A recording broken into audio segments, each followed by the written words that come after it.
Crônicas do Amanhecer, por Feijão Centro Espírita Allan Kardec, Balneário Gaivota, 18 de julho de 2018.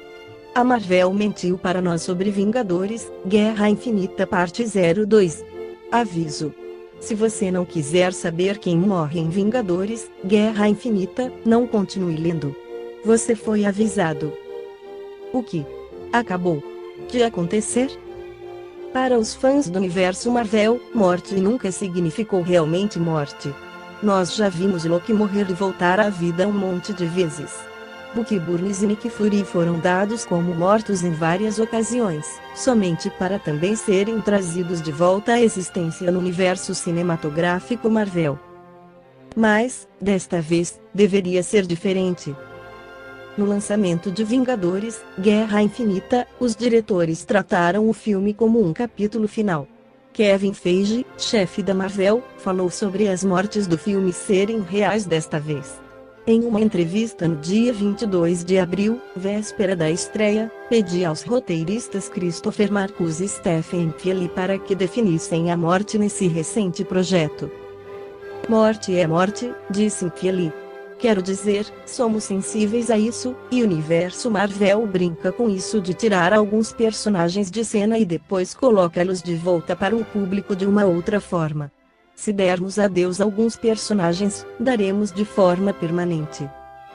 Ele continuou: a ideia é que esse filme seja diferente e tenha potencial para ser muito bom porque os riscos são reais, as escolhas são reais e sabemos que a gente já fez muito alarde sobre isso antes, então acredito que parte da audiência também esteja um pouco cética quanto a isso, mas confiem em nós.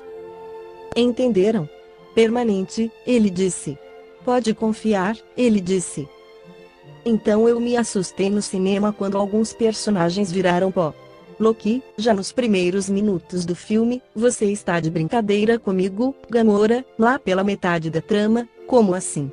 Isso é, até o finzinho, quando o Homem-Aranha, um dos maiores guardiões da galáxia, e o Pantera Negra sim, até T'Challa viraram cinzas em um estalar de dedos de Thanos, mostrando, então, que tudo o que Marvel falou não passou de uma grande bobagem. Pois, como meu colega Matt Jacobs destacou, esses personagens voltarão à vida. Novos filmes já estão sendo produzidos para o Homem-Aranha, Guardiões da Galáxia e Pantera Negra. Por acaso o terceiro filme dos Guardiões terá como tema a vida do Rocket como um guaxinim na Terra. O Homem-Aranha 2 focará apenas em Ned tentando juntar as peças da Estrela da Morte de Lego, que ele quebrou. Tudo isso soa fascinante, mas eu duvido muito que aconteça. Esses personagens serão ressuscitados, de uma forma ou de outra. Os criadores brincaram com a morte deles, insinuando que elas poderiam significar algo, quando, na verdade, não irão. Ou não poderão. Os recém-falecidos são obrigados por contrato a voltarem à vida. Busquei uma nova resposta de Marcus e de Fielding para esclarecer a declaração anterior deles, mas não tive resposta até a tarde de segunda-feira. Posso até ver o estúdio divulgando releases para a imprensa com informações de que as sequências dos filmes estão temporariamente suspensas ou algo assim. Mas isso não vai mudar nada. Guerra Infinita foi anunciado como o filme que explicaria tudo o que os 18 anteriores do universo Marvel construíram. Nesse ponto, ele não nos desapontou, mas falemos a verdade, a Marvel mentiu para nós. Talvez deveríamos ter previsto isso. Afinal de contas, Desafio Infinito, Infinity Gauntlet, história em quadrinhos em que o filme foi amplamente baseado, tem como tema Thanos matando um monte de gente antes dos personagens acabarem simplesmente revertendo tudo. Na Crônica do Amanhecer anterior analisamos a morte a partir do que esclarece o Espiritismo. Agora vamos tratar da ressurreição dos heróis. No Livro dos Espíritos, Allan Kardec questiona sobre a ressurreição na pergunta 1010 e o Espírito São Luís responde: 1010. O dogma da ressurreição da carne é a consagração da reencarnação ensinada pelos Espíritos, como quereis que seja de outro modo. Dá-se com essa expressão o que se dá com tantas outras que só parecem desarrazoadas aos olhos de certas pessoas que a tomam ao pé da letra e por isso são levadas à incredulidade. Dai-lhe, porém, uma interpretação lógica, e esses aqui chamais livres pensadores admitirão sem dificuldade, precisamente porque raciocinam. Não vos enganeis, esses livres pensadores nada mais procuram do que crer, eles têm, como os outros, mais talvez do que os outros, ansiedade pelo futuro, mas não podem admitir o que é absurdo para a ciência.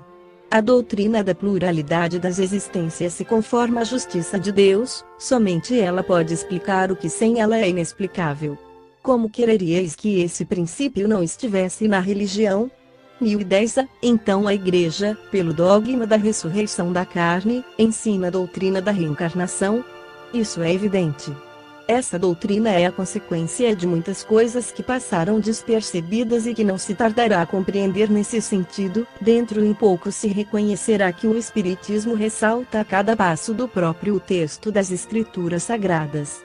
Os espíritos não vêm, portanto, subverter a religião, como pretendem alguns, mas pelo contrário vêm confirmá-la, sancioná-la através de provas irrecusáveis. E como é chegado o tempo de substituir a linguagem figurada, falam sem alegorias, dando às coisas um sentido claro e preciso que não possa ser objeto de nenhuma falsa interpretação. Eis porque dentro de algum tempo tereis mais pessoas sinceramente religiosas e crentes do que as tendes hoje. São Luís. Comentário de Allan Kardec: a ciência demonstra a impossibilidade da ressurreição segundo a ideia vulgar. Se os despojos do corpo humano permanecessem homogêneos, embora dispersados e reduzidos a pó, ainda se conceberia sua reunião em determinado tempo, mas as coisas não se passam assim. O corpo é formado por elementos diversos, oxigênio, hidrogênio, azoto, carbono etc. Pela decomposição, esses elementos se dispersam, mas vão servir à formação de novos corpos, e isso de tal maneira que a mesma molécula, por exemplo, de carbono, entrará na composição de muitos milhares de corpos diferentes, não falamos senão dos corpos humanos, sem contar os dos animais. Dessa maneira, um indivíduo pode ter em seu corpo moléculas que pertenceram aos homens dos primeiros tempos. E essas mesmas moléculas orgânicas que absorveis dos vossos alimentos provêm talvez do corpo de um indivíduo que conhecestes, e assim por diante. Sendo a matéria de quantidade definida e suas transformações em número indefinido, como poderia cada um desses corpos reconstituir-se com seus mesmos elementos? Há nisso uma impossibilidade material. Não se pode, portanto, racionalmente admitir a ressurreição da carne, senão como uma figura simbolizando o fenômeno da reencarnação. E então nada há que choque a razão, nada que esteja em contradição com os dados da ciência.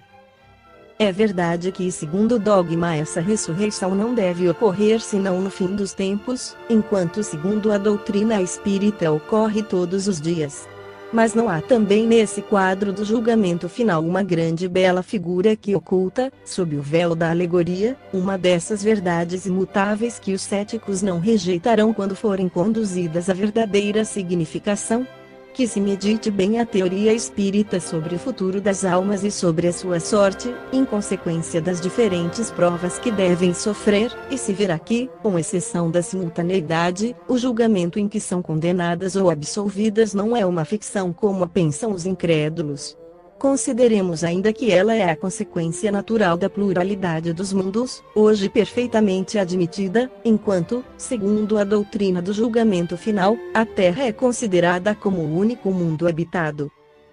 Esta foi a crônica do amanhecer de 18 de julho de 2018. Por Feijão.